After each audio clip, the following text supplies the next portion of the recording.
Resident Evil Code Veronica.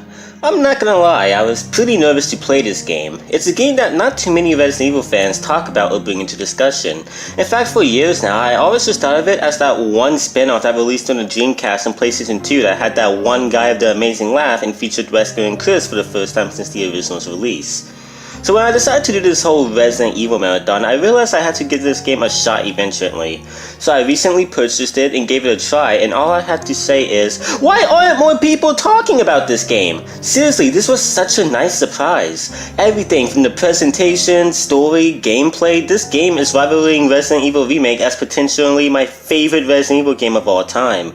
The perfect game I needed after playing the cesspool of mediocrity that was Resident Evil 0.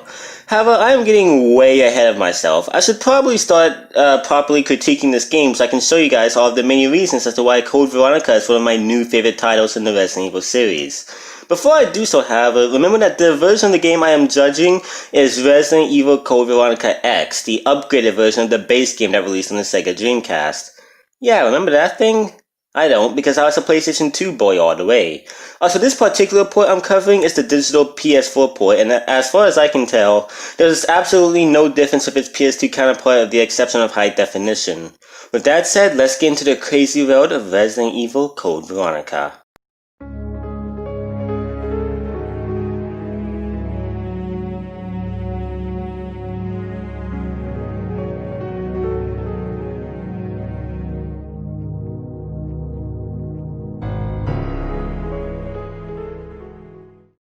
We'll first be taking a look at this game's presentation. Now, if you hold this game's graphics by today's standards, they obviously don't hold up too well, especially as far as animation is concerned, because this game has some really janky animations. But if you looked at this game from the viewpoint of a gamer in the year 2000, the year this game released, it honestly has no right looking as awesome as it does. For the time, these graphics are really impressive. There's always a decent amount of texture put into each individual model, and this game has a lot of really cool cinematic shots. If there's one thing Capcom has been extraordinary at when it comes to the Resident Evil games, is how cinematic they are, and this game is certainly no exception. They go from this, "It's forest. Oh my god," to this.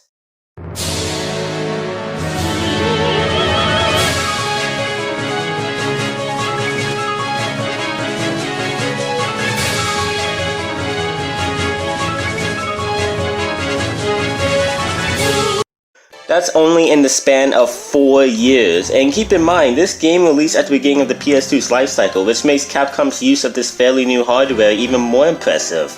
Capcom has always had a great deal of care and respect put into their cutscenes, and it strongly shows here.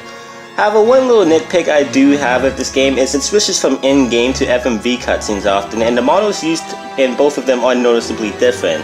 Especially if you're playing the upgraded version of the game, since Code Veronica X changed up Steve and Claire's in-game models, but the FMVs are understandably ripped straight from the original version, which can lead to some of these characters looking inconsistent. But that's just a tiny nitpick. The game is still visually impressive. As far as settings go, while the game's visuals aren't as vibrant as a game like Remakes, there's still some pretty cool atmospheric locations to be had, such as the overrun prison, luxurious mansion, and a remote/isolated Antarctic facility. So as far as visuals go, this game strongly excels, especially for the time of its release. Now, as for the sound department, the audio in this game is meh for the most part. The same enemy types make the same one noise, which can be a little noticeable at times, especially when you're dealing with crowds, and most of the guns sound the same. However, I can strongly confirm that the voice acting is really good for the most part. Everyone does a good job in their individual roles, and it really shows how far Capcom has come since the debut of the original Resident Evil. Whoa! This hall is dangerous. There must be a back door somewhere. Let's try to find it first, shall we? Just a moment. I found something. What is it? It's a weapon. It's really powerful, especially against living things. And to close the presentation portion of this review, I'd also like to say that this is easily the best soundtrack in the entire Resident Evil series. These tracks are so good, I've already put a few of them in my personal music playlist. Whether it's eerily quiet and haunting, dark and gothic, strangely calm, beautiful and sad, or just straight up epic in a climatic sense, every track achieves its intended atmosphere without a pinch, and I genuinely hope the team behind this OST found more good work, because this game's OST is amongst one of the best video game soundtracks I've ever listened to. Sorry Veronica, but the Sonic Adventure series and Call of Duty Zombies are the only two things that got you beat. So yeah, presentation wise, this game excels tremendously as one of my favorite video game presentations ever. Moving on to the gameplay side of things, this game kinda gets hard to talk about. The reason for that is because this game offers little to no innovation, unlike the classic trilogy which always had something new to offer. In fact, this game actually feels like a step down, especially when compared to RE3. In that game, you had an entire crafting system that allows you to craft your own ammunition, there were decisions you could make that would affect your overall experience, it introduced explosive barrels, it introduced a dodge feature that only worked half the time but was an innovation nonetheless, and your character could move freely through stairs without having to be automatic. Everything I just said with the exception of explosive barrels doesn't even make a comeback in this game. Granted, both RE3 and Code Veronica were in development at the same time, but that still doesn't change the fact that Resident Evil 3 came out first, so the very few new features in this game can be off-putting initially. However, now that you know this is a classic traditional RE game, is it a good traditional RE game in terms of pacing, balance difficulty, and level design? Well, let's get into all that. Starting with the controls, I just want to comment how when I played Resident Evil Remake in Zero, I thought I was using tank controls the entire time, but it actually turns out I was using an easier version of the tank controls, and I learned that the hard way when I loaded up Code Veronica. So it might get you killed if you're trying to make a sharp turn to avoid danger, but for the most part, it's pretty easy to control your character once you get into the groove of things. Now, pacing-wise, this game is really solid. There was only one gap in the middle of the game where I started to get bored, but for 75% of this game, I was always hooked on trying to get the next area unlocked or to try to get the next necessary puzzle item. Speaking of puzzles, they make a glorious return in this game, and even though I had to rely on a guide to solve a few of them, there are some really good puzzles, and for the most part, they make a lot of sense and keep the flow of the game going. However, how is the gameplay on the combat side of things? For the most part, pretty solid. Instead of being an RE0 situation by throwing enemy sponges at you and giving you a middle finger every time you so much as thought of proper ammunition supplies, this game is really fair when it comes to that sort of thing. While you do have to waste a good bit of ammunition to large crowd of enemies, the game constantly rewards you for exploration by supplying you with a fair amount of supplies to make do with. Like any good Resident Evil game, it's enough to get casual players through the game, but you have a heavy responsibility to use the game's limited generosity wisely. Otherwise, you just ended your run. As for different enemy types, you have your traditional zombies, Cerberus dogs, and spiders, but let's get into this game's unique roster of enemies. First off, you have these guys who are called Bandersnatchers, and they can go jump right off of a cliff. Second are Sweepers, who are a variation of the familiar Hunter enemy type. The only difference is these guys can poison you. So having an enemy that can match your speed and can annihilate you in small numbers wasn't enough, so they had to make them poisonous too. Not only that, but they're only present in a segment of the game where blue herbs are basically non-existent. Yay. Thankfully, there's only 2 of them, but that begs the question, why would you even put them in the game anyways? Also, there's the moths that are featured in the hallway. For those of you who have played this game before, you know what hallway I'm talking about. I lack the energy to recount mine alongside everyone's PTSD from this hallway. Capcom, if you're somehow watching this, which I know you're not, just know that I forgive you.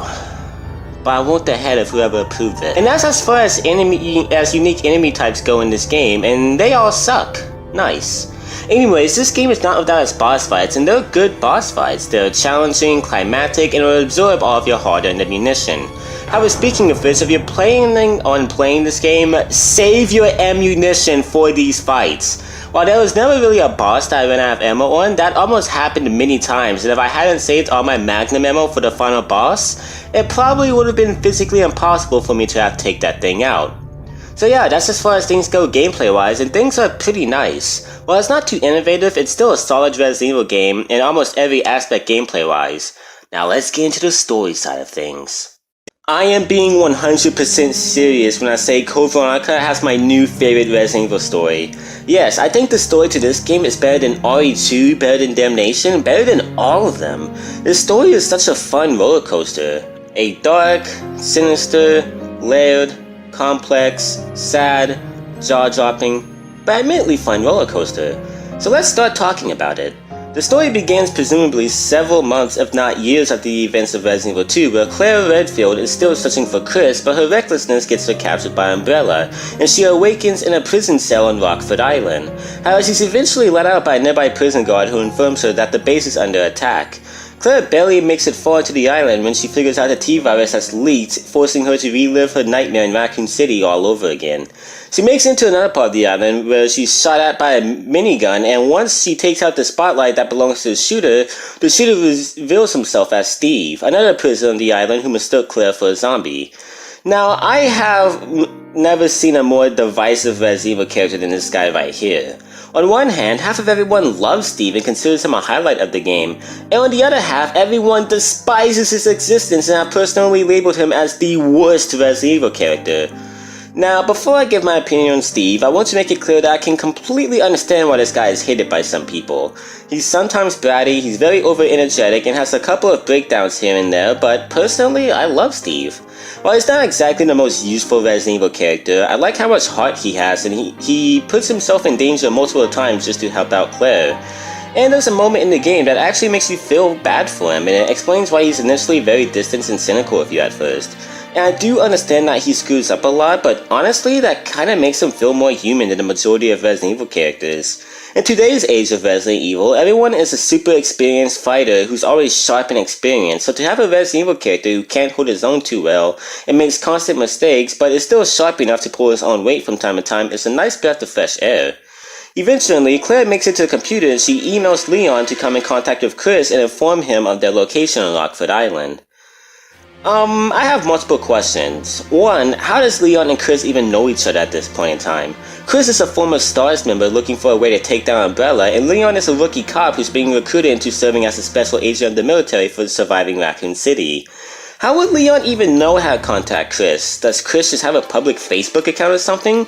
And if Claire is giving Leon Chris's contact info, why doesn't she just contact Chris herself? I get Chris has been avoiding her so she's not in any danger of Umbrella, but there's no way he's unaware of all the trouble she's been causing for them anyways.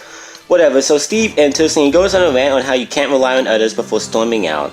What a quote-unquote subtle way of foreshadowing the inevitable reveal of his backstory. So after a bit of exploring and puzzle solving, Claire encounters Alfred Ashford, who despite the few scenes he has, is yet another highlight of the game. Huge props to his voice actor for giving such an entertaining performance of this egotistical, sadistic, delusional maniac. We also find out that in his free time, Alfred tortures and experiments on unfortunate prisoners, just to add some sort of intimidating factor to this otherwise funny villain. We also find out he has a sister known as Alexia Ashford, and it's also implied the two may or may not be incestuous, so that's lovely. Anyways, Claire encounters Alfred once more, who's trying to hit that 360 no-scope. And Claire has a close encounter with a Bandersnatcher when Steve comes to the rescue and assists Claire. The two fall through the floor, and Claire has her leg pinned as a zombie nears her.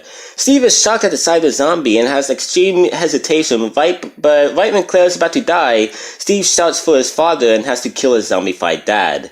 It's revealed that Steve's dad was actually an Umbrella employee who attempted to steal money from the company but was caught. Steve's mother was killed and him and his dad was placed in this prison. I must admit, that's a pretty sad backstory, and it gives valid reasoning as to why Steve keeps to himself mostly earlier on in the game. Claire gives Steve time to mourn, and she walks back to the mansion when she's encountered by the man, the myth, the legend, Albert Wesker, who approaches Claire.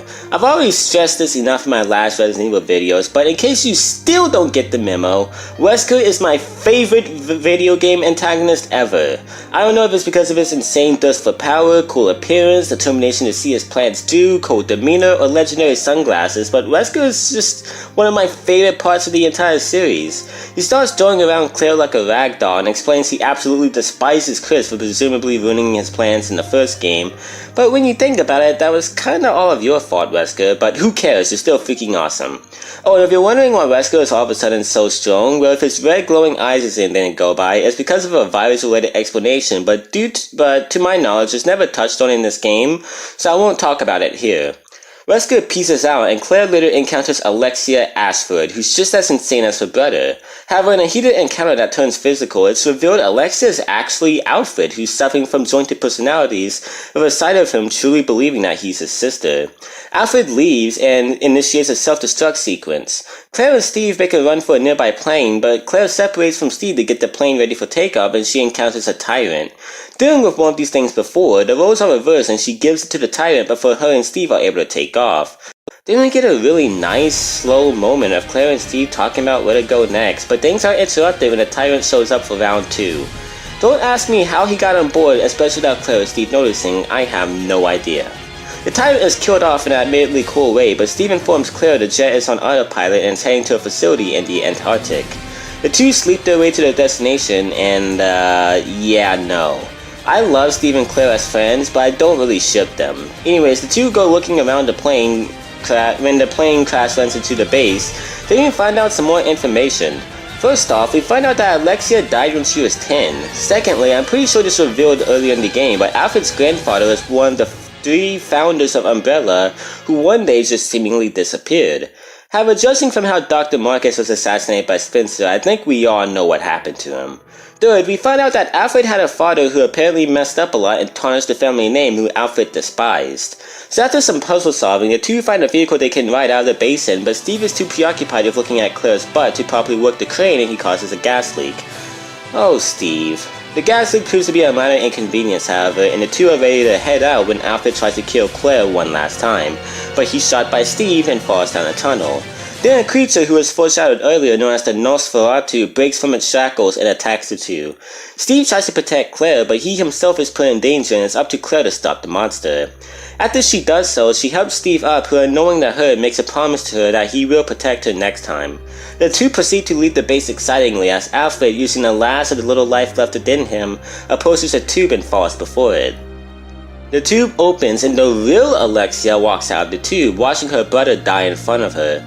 Alfred, finally able to see his sister one last time, dies, and Steve and Claire's escape are stopped by a giant tentacle, and their fates are unknown as Alexia cradles her dead brother in her arms. For those of you who have never played this game before, you probably have a lot of questions, but things make sense eventually, just stick with me. So Chris, who received Claire's distress call due Leon, climbs onto the island where he learns that Claire escaped not too long ago. Also still at the base is Albert Wesker trying to find Alexia, but instead finds Chris snooping around. So after sending a hunter after him as a sign of good faith, the two finally meet face to face since the original game, both completely loathing the other. Wesker gives Chris a taste of his new power, but he's distracted once he sees Alexia taunting him, and he leaves Chris and heads to the Antarctica base. Chris eventually gets his hands on Jet as well, and he heads over to join the party. It's here where things start making more sense. First, we find out that Alfred and Alexia were actually created in a lab and were not born naturally, which explains their insane intelligence at such a young age. Second, we find out Alexia grew obsessed with a new virus by the name of the Veronica virus. She also grew to believe that she is meant to be the queen of society. She grew so obsessed with the Veronica virus, she wanted to test it on herself, but first needed to test it on a test subject. So she tested it on her father, who mutated into the Nosferatu. This was enough for her to determine that she needed to freeze herself for over a decade to give the virus time to work on her. So she did just that, and for years Alfred watched over her and ran the Rockford facility, awaiting the day Alexia would return to him and restore honor to the Ashford name. It's also revealed in various earlier notes that Alfred views his sister as a goddess and is basically in love with her. So yeah, this is basically incest. Knowing all this information brings so much light to past events. First off, it kinda makes you feel a little bad for Alfred. Everything he's ever done has been out of love and loyalty to his sister, and he missed her so much, he eventually made a second personality that acted as her so he could cope with her absence. It actually makes his death scene 10 times more powerful, since after years of awaiting the day she would return to him, he finally got to see her one last time in his dying moments. It honestly makes him kind of sympathetic. These notes also reveal Alexia to be a villain that's not to be messed with, since she was cruel enough to experiment on her own father, and she's so determined with her work she fused herself with her own virus and stayed in cryostasis for years. However, even though she's a messed up villain, she's not entirely evil as well. In her notes, she truly believes the only way to restore peace to the world is for it to be organized and dictated. So she might put herself on a high pedestal and think everyone is beneath her, but she honestly believes she's the chosen one. She believes she's the queen at the anthill. When you think about it, both of the Ashford twins aren't all evil. Alfred did what he did out of love for his sister, and Alexia thinks she's saving the world. And plus, they were both born to a family acquainted with the most powerful, evil corporation ever known to man, so of course they weren't going to turn out good. That doesn't absolve them of their actions, but it adds a human element to these two. Anyways, Chris finds Claire, and for the first time in the series, the two are reunited, which is a genuinely awesome moment, and it's the moment fans were waiting for since Resident Evil 2. However, their reunion is broken up by Alexia, and the two are separated with Chris being stuck with Alexia and Claire heading off to find Steve. Claire is successful in locating him, but in a pretty messed up and shocking moment, Steve starts violently mutating. He transforms into a monster, and right when he's about to kill Claire, something amazing happens. Steve refuses. Yes, even though every time in the series the virus always wins, for the first time, the virus is resisted and is beaten by Steve of all people. Steve mutates back into his human self, and he apologizes for not being able to keep his promise before dying into his wounds in easily the saddest moment in the game. Heck, maybe even the series. This death is so unexpected and genuinely tragic. Rest in peace, Steve. You weren't the coolest guy to have around, but you sure were the most human. Back to Chris, Wesker succeeds in finding Alexia at last, and he demands the T Veronica virus, but is rejected by Alexia, who begins her transformation into a goddess. She attacks Wesker, who leaves Chris to handle this mess, and Chris is faced with fighting the mutated twin. Honestly, this is a pretty epic fight, I'm not gonna lie. Chris proves successful, and he checks in on Claire, who tells him that Steve didn't make it. While sad to hear the news, the two have no time to mourn, and Chris begins to work on leaving the facility. I know this is a weird thing to be excited about, but I love how when you have to initiate the self-destruct sequence, you have to input Veronica as the code. That's just so cool to me. When I was on this part, I had no idea what to put in, and Veronica was just a guess and I got it. You best bet I was super excited once that happened. So Chris and Claire start running out the facility when they're stopped by Alexia, who's not done with them just yet. Claire runs on ahead after Chris puts some bullets into her, and the real fight begins once Alexia starts her violent mutation. Then in a final epic battle, Chris takes on the mutated Alexia, and after damaging her enough, Alexia mutates into her final form as a convenient laser gun pops out for Chris to use. And so he grabs the gun, and after a bit of dodging and weaving, Alexia is no match for the gun, and it does the job of killing Alexia once and for all, and she dies along with the Ashford family name dying along with her. Chris wants to catch up with his sister, but guess who's not finished with Chris just yet? Wesker lets Claire go since he doesn't care for her, and he reveals that he doesn't need Alexia to get the T Veronica virus anymore, since now the last trace is with Steve. Wesker even hints at the fact that they might even be able to resurrect Steve. Steve might come back. When was this game made? Oh. Yeah, I think Capcom may have forgotten about this potential plot thread. Well, add it to the pile. Anyways, Claire runs to start up her and Chris's escape vehicle as Chris gets wrecked by his former captain. Chris is able to live by sheer luck, and the two agree to finish this once and for all the next time they meet. Chris and Claire escape the facility in a pretty abrupt ending. Chris makes it clear that they're going to destroy Umbrella once and for all. And that was the story of Resident Evil Code Veronica, and Jesus Christ, that was a mouthful. Now that you guys see what I'm talking about, the story is great. All the characters have something to do and are all-dimensional. Alexia and Alfred are two of the best villains in Resident Evil ever. There's many revelations and jaw-dropping moments, and the game connects to the main universe of Resident Evil in a pretty satisfying way. This story is the definition of a perfect Resident Evil story, well, at least to me personally. In conclusion, Resident Evil Code Veronica is an amazing game. The story is the best the series has to offer, the gameplay is traditional classic Resident Evil done right, and the presentation is A-tier. I got a PS2 a couple of months back, but I haven't had a reason to play it due to my small selection of games.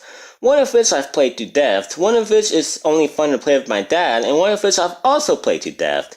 I was considering getting Resident Evil 4 for it, but honestly I might instead try to get Code Veronica for it, despite already owning it on the PS4. This really is an amazing Resident Evil game, and maybe I can keep replaying it over and over again on my PS2 and this time maybe not get an E rank.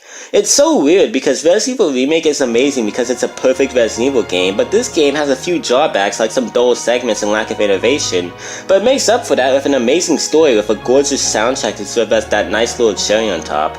I don't know which one is my favorite, but I know this game is a classic masterpiece and it gets a well-deserved 5 out of 5. Well, that unfortunately concludes this year's Resident Evil Marathon. Man, I'm kinda sad it's over. But next year, I'll be covering more Resident Evil content, so stay tuned for that. Anyways, I hope you guys have enjoyed this video. If you have, then please like and subscribe, and as always, I will see you guys next time. Peace, everyone. Hey everyone, the Slime Song Fan here, and real quick, I just wanted to announce an exciting Resident Evil project I've been working on. If you guys aren't familiar with the app Storyfire, it's an app where you can create videos via written or video created. And for the past 5 weeks, I've been writing a Resident Evil fan story called Resident Evil Treachery. Set in between the events of Resident Evil 1 and 2, this story follows a group of 4 police officers on a bus transferring 4 infamous criminals where, without giving away too much, things go awry and the bus crashes. Now having to catch the 4 escapees, each of the characters end up in a seemingly abandoned house where evil awaits all of them. I was trying to be as vague as possible to avoid spoiling anything, but that's the gist of the story, and since the story takes place earlier in the timeline, I tried to make it as claustrophobic, tense, and horrific as possible so it can have a style reminiscent of the earlier titles in the series. Another thing I also like about it is, at first the story feels very disconnected from the universe of Resident Evil, but as it slowly progresses, it reveals more and more connections to the main universe. From a characterization and plot standpoint, I actually think I did an alright job of this one, and my skills as a writer is slowly improving. But there's still much more to learn before I potentially one day become an author, so if you would be so kind, it would mean the world to me if you were to check it out and give me some feedback. Also, if you're a fan of Resident Evil, like me, then I think there'd be some enjoyment to be had reading it. Who knows, maybe you'll even really enjoy it. The link to it will be in the description.